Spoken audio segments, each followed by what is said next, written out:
Hello বন্ধুরা, welcome back to my channel. তো আমি শম্পা আবারও নিয়ে চলে এসেছি একটা নিউ ব্লগ। তো আজকে আমি আমার দিদির মেয়েকে আইবুড়ো ভাত খাওয়াবো।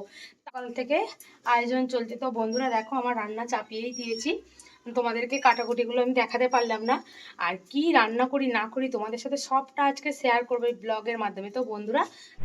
তো বন্ধুরা আমার রান্না হয়ে গেছে। আর এই দেখো, অতিথিদের জন্য রান্না করেছি এত কিছু, বাট এখনো কেউ আসেনি। আর আমি এখন প্লেটগুলো রেডি করছি, যেহেতু একা একটু দিতে অসুবিধা হবে। এতগুলো জিনিস, এতগুলো আইটেম করেছি, আসলে ওরা খাবে। আমি আগে থেকে দেখো রেডি করেছি। তো দেখো কি কি রান্না করেছি তোমাদেরকে আমি বলেছি। রাইস, নোটে শাক ভাজা বাদাম পোস্ত দিয়ে, এটা হচ্ছে বেগুন ভাজা, আলু ভাজা, সিম ভাজা, বেগুনি। এখানে আছে পনির, চাটনি, পায়েস, পটল চিংড়ি, চিলি চিকেন, তোফসের ফ্রাই, পকোড়া, ভেটকি মাছ, আচ্ছা ইলিশ মাছ, তো দই কাতলা, পাবদা মাছ। তো বন্ধুরা আজকের এইটাই। আর দেখো এখানে মাটনটা হচ্ছে। মাটনটা যেহেতু অনেকটা মাটন, তো আর সেদ্ধ হবে কড়াতে। ওই জন্য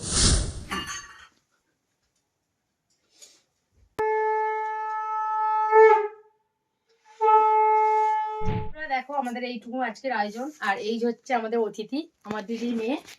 একে আমি দেখো আইবুড়ো ভাত খাওয়াচ্ছি। আর এই হচ্ছে জামাই।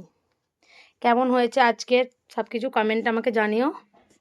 তো বন্ধুরা আজকে সকাল থেকে যে ব্লগটা শুরু করেছিলাম, সেই ব্লগটা এবার আমি এন্ড করব। আর আজকে কি করলাম, রান্না বান্না সমস্তটা তোমাদের সাথে শেয়ার করলাম ছোট্ট ব্লগের মাধ্যমে। তো ব্লগটা স্কিপ না করে তোমরা দেখতে থাকো। আর এরকম নিত্য নতুন ব্লগ দেখার জন্য আমার চ্যানেলটিকে সাবস্ক্রাইব করতে কেউ ভুলো না।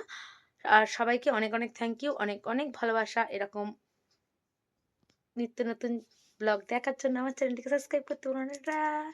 টাটা।